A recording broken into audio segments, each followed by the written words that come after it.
Bonjour Anne Lavaux. Bonjour et merci d'être avec nous ce matin. Vous êtes à l'initiative de cet observatoire. C'est nouveau, c'est un outil vraiment important pour vous.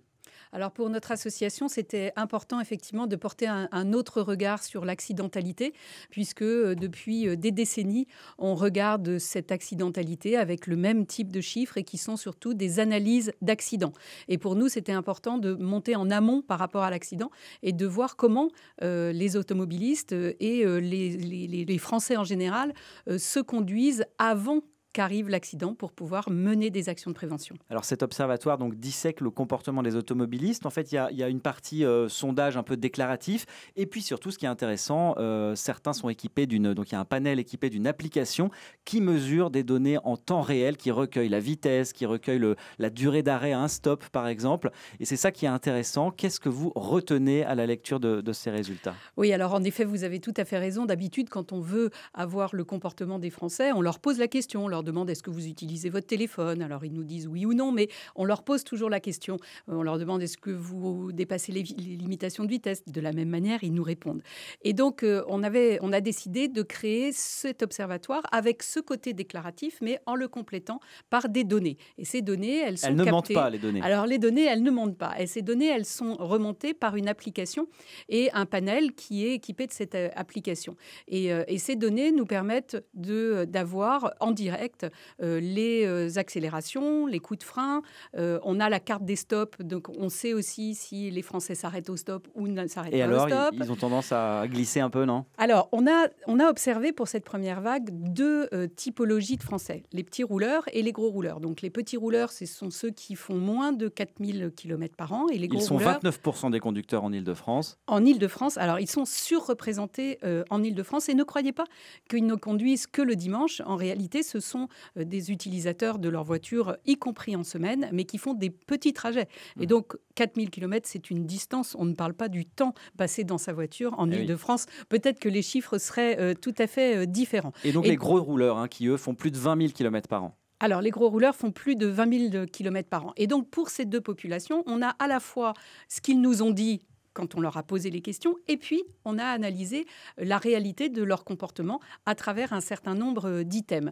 Et donc, c'est là qu'on peut savoir, par exemple, que petits et gros rouleurs glissent les stops, petits et gros rouleurs dépassent les limitations de vitesse, et que même si on ramène au nombre de kilomètres parcourus, eh bien, ce ne sont pas forcément que les gros rouleurs qui dépassent les vitesses. Les petits rouleurs sont aussi à la peine sur ce sujet. Ça veut dire qu'il n'y a pas de grosse différence entre les deux populations, les petits et les gros rouleurs? Alors, il y a une grosse différence quand on analyse le comportement sur du déclaratif. Les petits rouleurs se disent moins sereins au volant, plus tendus. Les gros rouleurs, eux, alors est-ce que c'est la force de l'habitude, sont totalement détendus, totalement sereins au volant.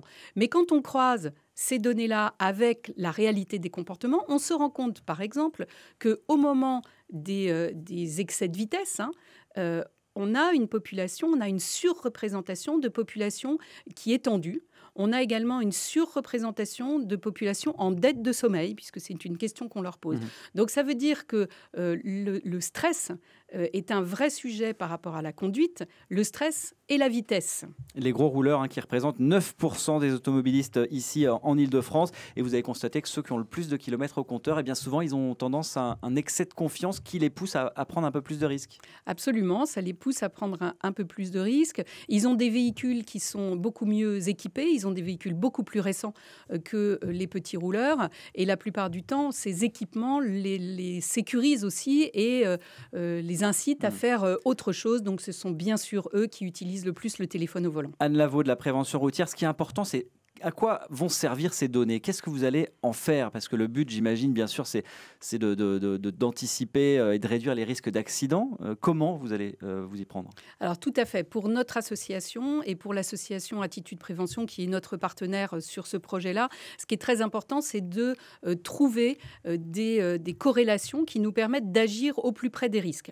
Donc là, par exemple, quand j'évoque avec vous le fait que les limitations de vitesse sont faites beaucoup beaucoup par des personnes qui sont en dette de sommeil. Ça veut dire que par rapport au sujet de la conduite, il faut agir sur la somnolence. Cette somnolence, elle n'est pas uniquement le fait de l'autoroute, elle est aussi le fait d'une dette de sommeil de la part des automobilistes. Et c'est vrai que à la veille des départs en vacances, puisque dans une semaine, ce sera le 1er juillet et ce sera les premiers départs, eh bien, il faut rappeler aux gens que la somnolence, c'est un vrai danger sur la route et qu'il faut toutes les 2 heures. Et il faut faire des pauses. Le 1er juillet, vous en parlez, ça marque une date importante, Anne Lavaux, l'abaissement de la vitesse, la limitation de vitesse qui sera à 80 sur la plupart des axes secondaires. Mesure très impopulaire qui a divisé même au sein du gouvernement. En quoi, pour vous, c'est une bonne chose? Alors, pour notre association, c'est vraiment quelque chose pour lequel on a milité. On a milité bien avant que le Premier ministre se positionne sur ce sujet. Pour nous, c'est évident qu'il faut baisser la vitesse parce que, comme on le soulignait tout à l'heure, il y a un stress au volant qui est très important. Ce stress, il est également dû à la vitesse. Et puis surtout, on sait que ça va déplacer le curseur de la gravité des accidents. Donc, on aura moins de tués. Toujours plus de répression, pour vous, c'est une bonne chose? Il ne faut pas le prendre comme de la répression. La route, c'est une valeur commune. La sécurité routière, c'est une valeur commune. Il faut le prendre plutôt comme la sauvegarde d'un capital. Anne Lavaux, déléguée générale de la prévention routière, merci beaucoup d'être venue ce matin merci sur France Bleu Paris.